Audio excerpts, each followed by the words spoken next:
अखिया मिलावे लागे अलाज हक से करे जवा धड़केला। ये नीरव हुआ है हिंदुस्तानी का गाना था और मैं कल्पना जी गाए थे। बात बताऊंगा कि मन में मिलनवा के चाहत जगा के झूठे प्रीतिया के सपना दिखा के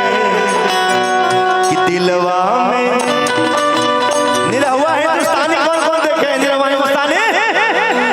बड़ा प्यार दिए थे आप लोग या लोग कुमार को कि दिलवा में घर तू बनाई के उड़ जाए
आ चुके हैं खोता के खड़े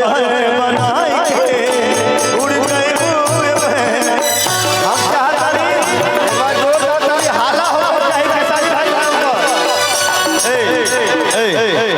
ऐसे ना